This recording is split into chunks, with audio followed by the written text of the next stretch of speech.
Hello YouTube, Brent Peeler here with you. A little update on my juice fast so far.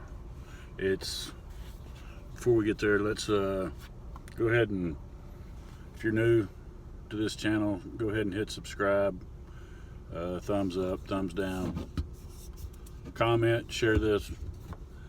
It's help me get this channel going.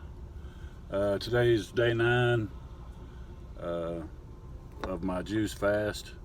Last night stayed in Elk City, so I didn't have my juicer available to me, so I went and cheated a little bit. I took the kids to Rib Crib and I ate vegetables and some meat. Yeah, so I fell off the wagon. It's not the first time. Throughout this 9 days, I've 2 other days I ate a hamburger patty. So, but I'm still watching what I eat. Still trying to be healthier.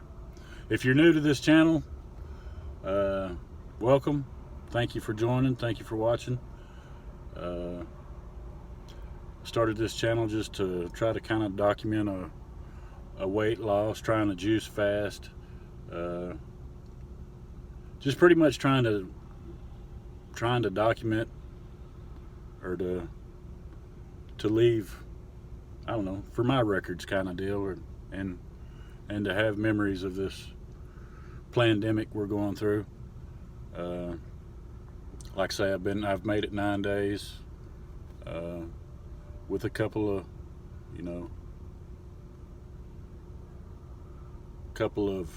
I don't know what you call it. I've cheated a couple of times or whatever. Nothing major. I felt better. I slept better last night than I've slept throughout this whole deal, and I don't know if that's to credit the eating last night or what, but I feel real good today. Me and the kids are gonna go play a little golf this morning.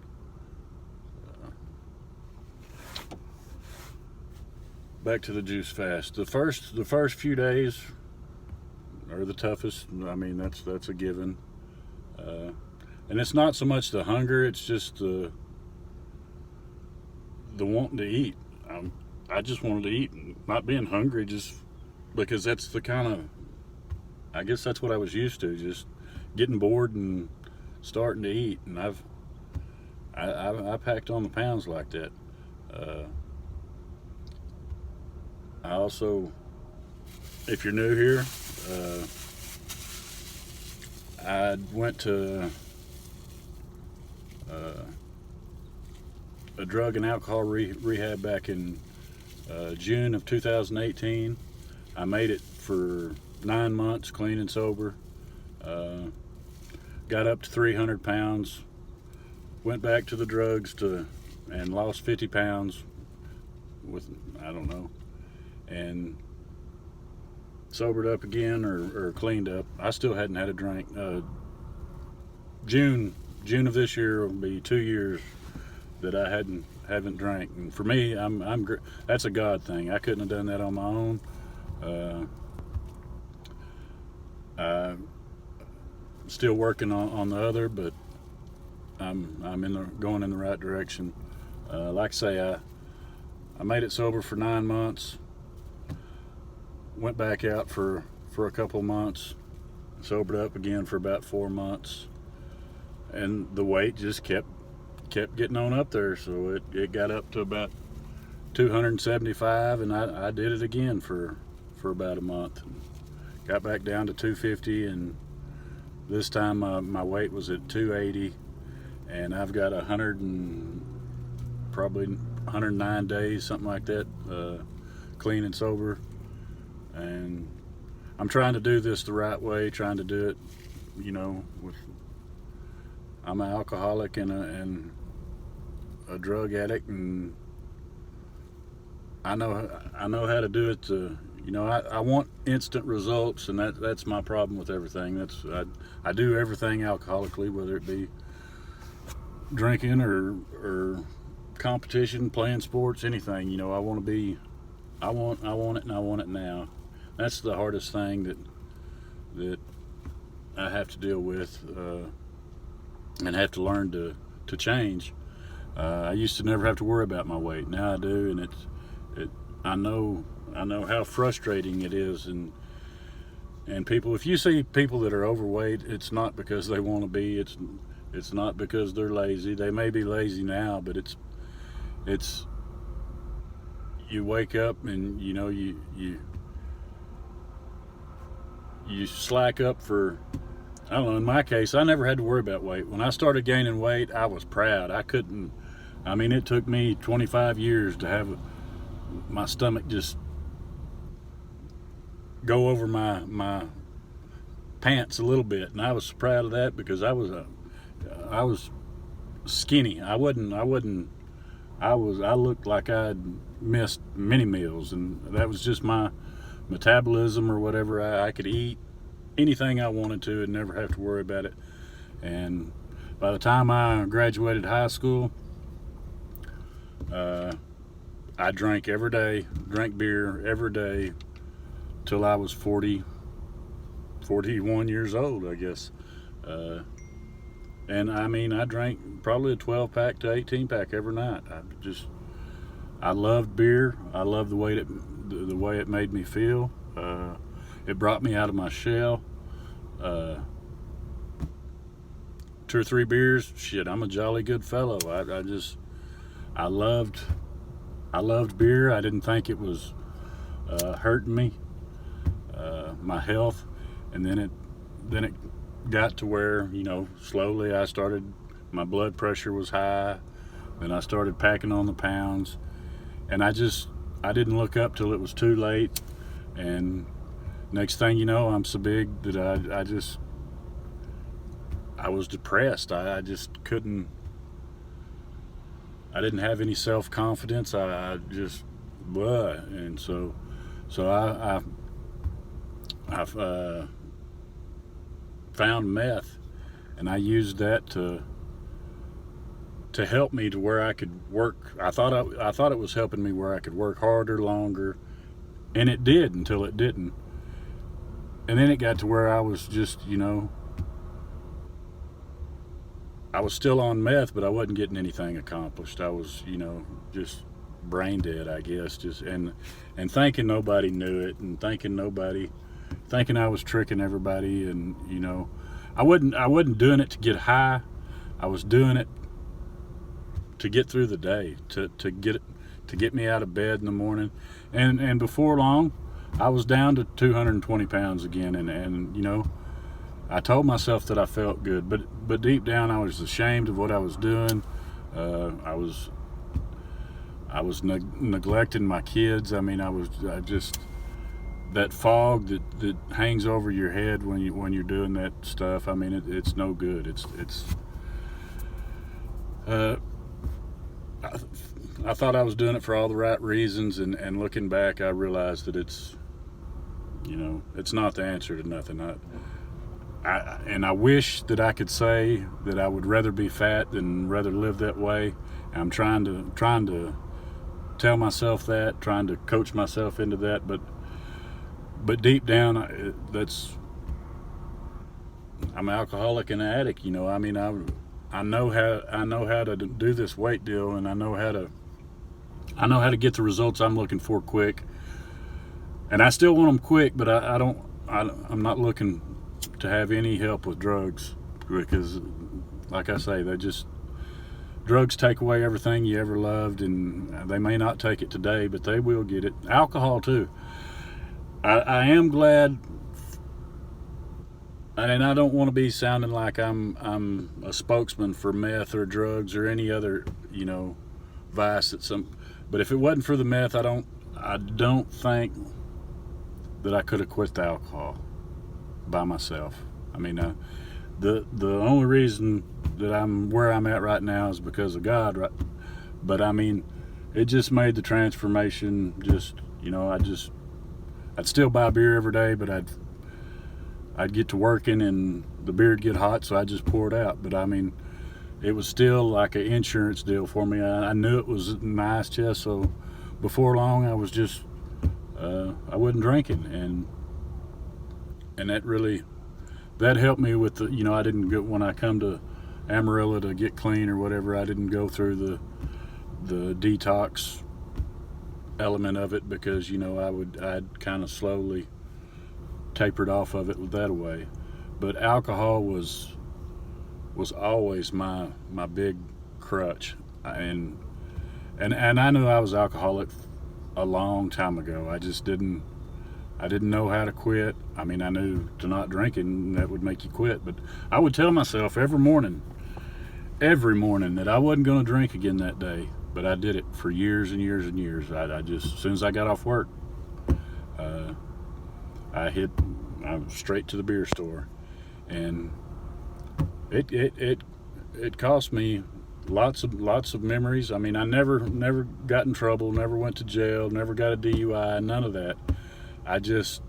I wish I had, though, because maybe that would have woke me up. Instead, I got by with it for so long that it just made the situation worse and worse and worse, to where I was powerless. I couldn't not drink, and that's terrible. I mean, everything I did revolved around alcohol, and I always run straight home and got in my garage, and that was my day. I mean, everybody would come see me at my little man cave or whatever, and that was my life every day, and it cost me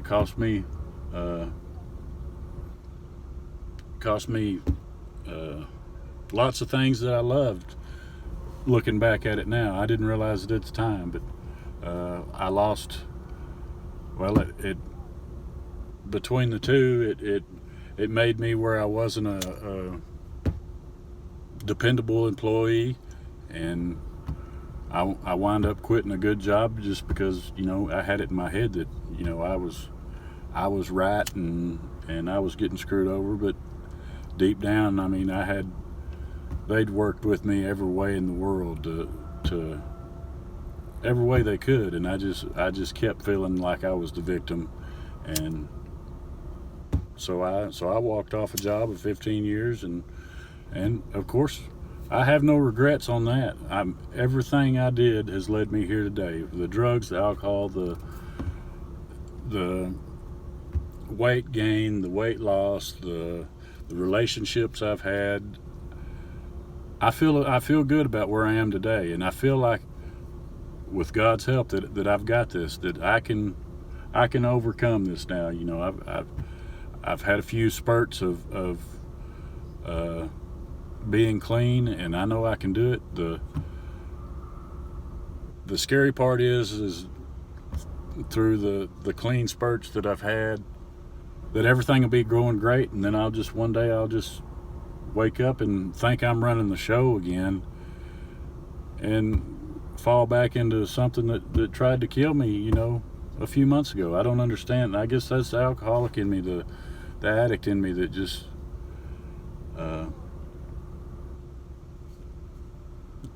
just takes everything good and does something bad. But that's where this relationship with God has come in. I've got a relationship with God now that I've never had before in my life. When I was raised a Christian, I always believed in God, but I turned my back on Him a long time ago, and because of the things I was doing, I just kind of, I went on my own and expected Him to do the same. And anytime something bad would happen to me, or to anybody, I would think, well, I would just make excuses not to go back to God. And now I have found Him, and I have a relationship with Him, and I know that this is all Him. I know I couldn't do this without Him. I don't try to control anything anymore. I know that I was never running. Control's just an illusion, and I never had it, and it took me 42 years to realize that. I know this world revolves around karma, and you're not going to get by with nothing. It's eventually going to come back and haunt you. And it took me nearly losing my kids for me to realize that. And like I say, I still live in Amarillo because of the recovery there. They've got awesome recovery. The VA is awesome. Anything I need, I've got, and it's just a mile down the road. I still to this day do use those services on a weekly schedule or whatever. Right now we're having to do it over internet, just like this or whatever, but I still do it, and I'm ready for this pandemic to be over. That way we can get back to where we was. I would move back to Oklahoma. I've got a house and a farm and a big junkyard or bunch of crap that I need to be tending to. My kids are here. That's my son. He just pulled up. But I would move back here, but I'm just not ready yet. There's too many. I've changed people, places, and things. I get to come see my kids, pretty often. They're so old now that they've got lives that keep them busy, and I try to work around that and see them as much as I can. And they're not getting to do a whole lot anyway with this pandemic deal. So for now, I'm going to stick around Amarillo and try to continue to work on me. Eventually, like I say, I had plans to move to the Philippines or to Vietnam or somewhere to live abroad about the time this pandemic hit. I just got my passport, got it ready to go, was waiting on my lease to come up. It come up last month, but like I say, I can't go nowhere. The airports and the borders are all closed, so I'm just kind of waiting this deal out, and who knows, that I may not do that, but that's my plan. I would like to. I love the United States of America, but I mean, I'm ready to try new things. I'm ready to live a little. I'm at a point in my life now where I can financially do stuff like that, and I just think it would be good for me to see different cultures and try new things. I see this video is getting a little long. If you're new here, subscribe, hit that like button, thumbs up, thumbs down, comment, share, hit that little notification bell so it'll tell you when my next video is. And like I say, I may go plumb into left field. There's no telling what I'll talk about. I'm just kind of doing this for me, kind of making some memories and having a place where I can go find my memories. I mean, got to thinking I wasn't doing nothing else, might as well start a YouTube channel. That way I can, have some records of some of this stuff and can go back in time and say that's where I was at right then. And I've started this juice fast, and I'm not sure, there's no scales here. I'm not sure how much weight I've lost. Within 2 days, I'd lost like 12 pounds. Supposedly my scales had been so far off but ever since then it's been kind of up and down. There's no scales here in this. We're staying at the Sleep Inn in Elk City, and they've got a gym, but it was locked earlier.